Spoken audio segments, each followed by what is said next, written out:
Muchas gracias por estar conectados con Construcción de Paz. Esta es una producción que hacemos precisamente para hablar de todos estos procesos en los que hemos estado inmersos y que Colombia está necesitando afianzar mucho más lo pertinente a la construcción de paz. Para hablar de ello y de educación para la paz, nos acompaña Luis Carlos Pulgarín, más conocido como el Profe.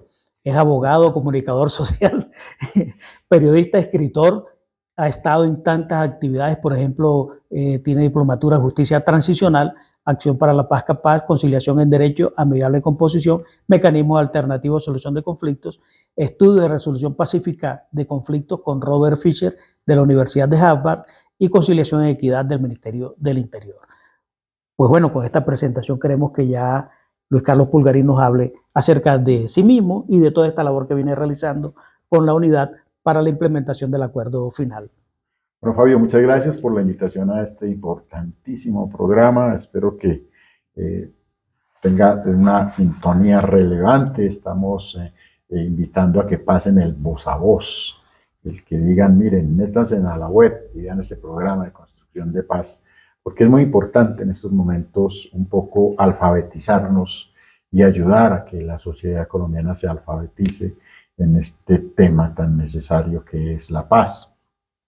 Digamos que yo soy simplemente un artista, mi vocación siempre ha sido el arte, pero metido en las vicisitudes del derecho y la comunicación social también por esos requerimientos, digamos, más técnicos que hace la sociedad misma muchas veces en los procesos laborales, ¿cierto? Estamos en un país que el arte no está en la canasta familiar. Es difícil vivir del arte, en el caso mío de la literatura, del teatro. Entonces nos toca combinar esa vocación explorando también otras posibles rutas laborales. Y ahí es donde viene el requerimiento de tienes que estudiar una cosa práctica, mijo, le decían los papás a uno. Usted va a ser artista, no, mijo, se va a morir de hambre. Estudia algo práctico. Entonces, por eso el título de Derecho y de Comunicación Social, pero mira que de todas maneras, cuando me decidí por esos dos títulos, también tenían que ver con mi vocación de compromiso social, porque me he considerado siempre un artista comprometido con los vaivenes de los contextos sociales, de las realidades comunitarias. Entonces, yo creo que es una buena combinación. En ese sentido, hemos estado más o menos 20, 30 años trabajando, alternando el arte con el trabajo y la disciplina de lo social.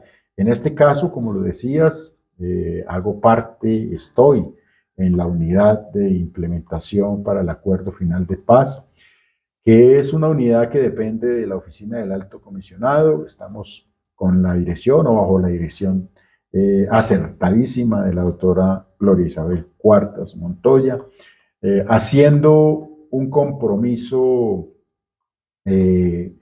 a conciencia de ayudar a construir el cumplimiento del acuerdo firmado en el 2016, un imperativo moral, como nos dice la directora, para recordarnos de alguna manera que el cumplimiento de este acuerdo no puede fallar como fallaron tantos otros acuerdos de paz en el pasado, tan pasados por la traición. Aunque este acuerdo también, lo he dicho muchas veces, es un acuerdo pasado por la traición. Es decir, 400 firmantes asesinados después de la firma en el 2016, un entrampamiento que se hiciera en la época de la Fiscalía de Néstor Martínez Neira, que llevó a que parte de los firmantes volvieran a las armas en defensa de su vida, casi de protección de su vida misma, que fue lo que pasó con Santrich, que fue lo que pasó con Iván Márquez, Santrich que muere, digamos, en esa segunda reincidencia, en esa nueva reincidencia armada, pero debido a, digamos, esa mala voluntad de una directriz que decía hacer trizas la paz en los gobiernos anteriores. No obstante estas traiciones, hay miles de firmantes que mantienen incólume esa voluntad de paz, de que este acuerdo se cumpla. Y ahí estamos nosotros, de este nuevo gobierno dirigido por el doctor Gustavo Petro, que se ha llamado el gobierno del cambio, Colombia potencia de la vida, impulsando que se cumpla ese acuerdo, porque como lo ha dicho el mismo presidente, el cumplimiento de este acuerdo es la puerta de entrada a nuevos diálogos de paz en el marco de la paz total. El cumplimiento moral integral de este acuerdo, de alguna manera, es lo que va a posibilitar que esos otros grupos que están armados, alzados en armas, por origen político o simplemente por delincuencia común, porque es un país excluyente y falto de oportunidades que muchas veces convoca la delincuencia también, es el cumplimiento de ese acuerdo es la única forma de que esos grupos entren en confianza y se decidan a dar ese paso y digan sí, creemos y firmamos nuevos acuerdos de paz. Como profesor, como docente que es, pedagogo y como lo conoce como el profe, queremos que nos hable acerca de esa formación para la paz, esa escuela para la paz. Digamos que estamos en un proceso de revisión de lo que son las cátedras de paz digamos, de ley. Estamos también revisando un poco los procesos de pedagogía propia que hay en las comunidades. Colombia históricamente han habido muchos grupos sociales, muchos grupos ciudadanos que se han dedicado, digamos, a construir pedagogías de paz. La pedagogía de paz no es solamente la teoría o la construcción de una clase o de una conferencia.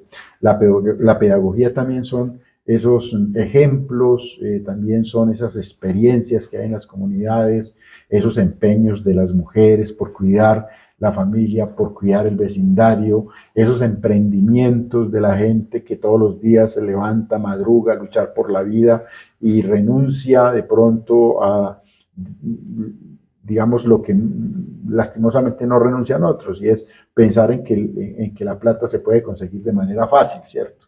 Hay gente que la lucha y eso también es pedagogía de paz. Nosotros decimos, pedagogía soy yo, pedagogía eres tú, la pedagogía o uno educa con el ejemplo, ¿sí? Entonces, cada acción, cada acto que uno desarrolla frente a las demás personas es un acto pedagógico. Ahí está el tema de tener esa conciencia de decir que esos actos pedagógicos tienen que ser un modelo, tienen que ser un ejemplo de paz. Entonces nosotros estamos rescatando todas esas experiencias, porque cuando uno habla de las pedagogías, mucha gente piensa que es que uno va a desarrollar solamente una clase teórica y hablar. No, es decir, cómo mostramos esas experiencias vivenciales, esas experiencias cotidianas que se construyen todos los días en el barrio, en la comunidad, en la vereda, esas mujeres que cuidan niños mientras otras mujeres, otras mamás van a trabajar para sostener a esos niños. Eso es parte de esas experiencias. Bueno, estamos construyendo sentidos vivenciales de la experiencia pedagógica, de la pedagogía. En el caso del proceso de pedagogías nuestro en la unidad, tiene que ver también con una formación clara, acertada, verdadera, con la idea de pronto restarle ese volumen a la desinformación de los grandes medios, porque también lo que hemos entendido es que hay un gran desconocimiento, no es un analfabetismo, es un gran desconocimiento real de la generosidad de ese acuerdo del 2016. La población colombiana no conoce el acuerdo y tampoco conoce la revolución de ese acuerdo, porque ese acuerdo es una nueva constitución. Hablar de una reforma agraria, como prácticamente lo está planteando ese acuerdo, una reforma que va a reducir al 50% la pobreza en el campo, en lo rural, una reforma agraria que habla de 3 millones de hectáreas para darle a campesinos que no tienen tierra, pues eso nunca se había visto en el país y eso lo contempla el acuerdo en su primer punto, sin hablar de los otros puntos del acuerdo. La gente no conoce esas generosidades del acuerdo del 2016. Y por eso mucha gente dice, es que ese acuerdo solamente es para beneficiar a unos guerrilleros que dejaron las armas. Eso no nos interesa a nosotros. Pues nos debería interesar a nosotros porque el acuerdo no es solamente para los ex militantes de las antiguas FARC, para los hombres que se desarmaron. Es un acuerdo que si lo miramos bien y si lo ayudamos a construir va a beneficiar a todo el conglomerado, a toda la generalidad de la sociedad colombiana. Entonces, en el caso nuestro, las pedagogías para la paz tienen que ver también con cómo hacer una reflexión en torno a lo que se firmó realmente y cómo de alguna manera vamos restándole volumen a esa cantidad de desinformación que entregan todos los días desde medios industriales de información, porque ni siquiera son medios de comunicación, son medios industriales de información, más bien de manipulación, que dependen de grupos económicos que tienen mucho interés en que no se cumplan los acuerdos, porque pues obviamente ellos han capitalizado, han acumulado muchas fortunas en torno del crecimiento de la pobreza de otros. Entonces, digamos que eso les reduce a ellos margen de enriquecimiento. Totalmente. Nos recuerda usted, hablando de los acuerdos precisamente, de cómo se convoca al pueblo colombiano, lo convoca el presidente en ese entonces, Juan Manuel Santos, para darle ese apoyo a los acuerdos y la gente votó por el no. Un margen, pues más de la mitad, más del 50%. ¿Cómo identifica ese fenómeno? El no a la paz. Pues es que en esos momentos, digamos que cundió la desinformación y también somos un pueblo 200 años o más gobernados por unas élites que su lenguaje ha sido el de la guerra, ¿cierto? Empecemos que nuestros primeros gobernantes durante casi 100 años fueron militares, ¿sí? Y que esos gobiernos de alguna manera se estructuraban a partir de golpes de Estado. Y que la gente, por lo regular, incluso hay una cosa muy perversa, y es que uno se pone a estudiar por qué la gente en esa época del siglo XVIII se iba a la guerra. Ni siquiera era porque eran liberales o eran conservadores, era porque había hambre, física hambre. Entonces la gente se enrolaba o en la guerrilla liberal o en la guerrilla conservadora, dependiendo de quién estuviera gobernando y quién fuera el contrincante. La gente se metía a esas guerras no por defender un ideario político, sino porque había hambre. Y cuando los enrolaban y había guerra, al menos les daban un vestido, un uniforme que era su vestido, y les daban comida. Entonces la gente se enrolaba en esos ejércitos sin ser militares, sin ser liberales o sin ser conservadores, simplemente porque ahí les iban a dar la comida y les iban a dar vestido. Eso es perverso, eso es perverso. Y bueno, no dejaban de haber o de existir algunas personas que se metían al ejército liberal o conservador porque en la guerra pasada le habían matado a un hermano, el papá, entonces en función de la venganza. Pero esos eran muy pocos. La gran mayoría, realmente lo que te digo en los estudios, en las investigaciones históricas que hay es, la gente se metía a defender este o el otro, era porque pues era una opción de comer, ¿sí? Entonces nos fuimos acostumbrando al tema de que el poder se impone a través de la guerra. Y entonces ahí hay casi que una aceptación. Segundo, las élites han sido muy habilidosas. Las élites en contubernio con los grandes grupos económicos han manejado los medios de comunicación y desde los medios de comunicación pues han manejado unos discursos de dominio que implican en dividirnos a nosotros,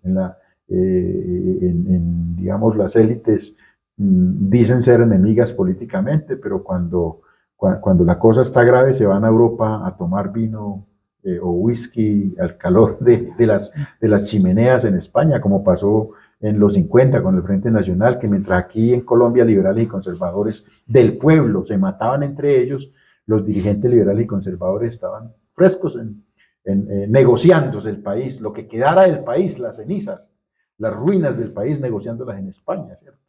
Entonces, las élites han sido muy habilidosas también en dividirnos a nosotros como sectores populares, nos ponen a vernos como si los enemigos estuviéramos entre nosotros, como cuando Eduardo Galeano decía, el enemigo no está entre nosotros, hay que mirarlo arriba, ¿sí? Pero además de esa habilidad de dividirnos, también han tenido la habilidad del engaño y la mentira, y parte de esa construcción del discurso del engaño y la mentira es también generar miedos, ¿sí? Generar miedos. Y en ese momento del 2016, cuando el plebiscito, pues utilizaron los rezagos de la fe. Nosotros somos un pueblo todavía muy creyente, ¿cierto? Es un pueblo godo, conservador en lo religioso. Entonces también acudieron incluso al discurso de llegar a decir que los acuerdos entonces iban en contravía de la fe, iban en contravía de las familias, se pegaron de cosas pues de unos acuerdos que de alguna manera hablaban de la generosidad, de la inclusión de aquellas enfoques diferenciales. Entonces dijeron que esa inclusión de enfoques diferenciales, eso ya era atentar contra la familia, que eso era la ideología de género. Bueno, y entonces crearon una sensación de miedo, pero además de rabia, porque también hay un estudio muy importante que lo consiguen fácil en internet. Un estudio se llama ¿De por qué la sociedad odia tanto a las FARC y no a los paramilitares?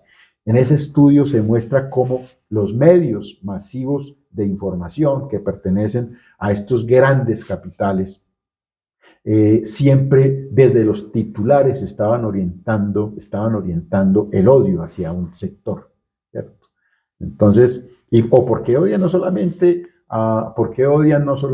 a las FARC, sino también por qué odian tanto incluso a un personaje que no, digamos que cuando el establecimiento no quiere un personaje, le genera, busca cómo generar rechazo desde la sociedad, y eso lo orientan desde los titulares, muy habilidosamente desde los titulares de prensa, de los noticieros de televisión. Entonces ha habido una habilidad en el manejo del discurso, en el discurso del dominio, más bien. Bueno, podríamos hablar mucho de eso, pero en resumen, el efecto les funcionó, generaron odio, rechazo, miedo a la paz desde esa y rabia. Y desde esa perspectiva, pues lograron que una sociedad que lastimosamente tiene unos grandes niveles de analfabetismo político, de falta de criterio, de falta de conocimiento, en muchos casos de lo político, pues se abocara y se dejara llevar por esos sentimientos que ellos quisieron y votaran por el no.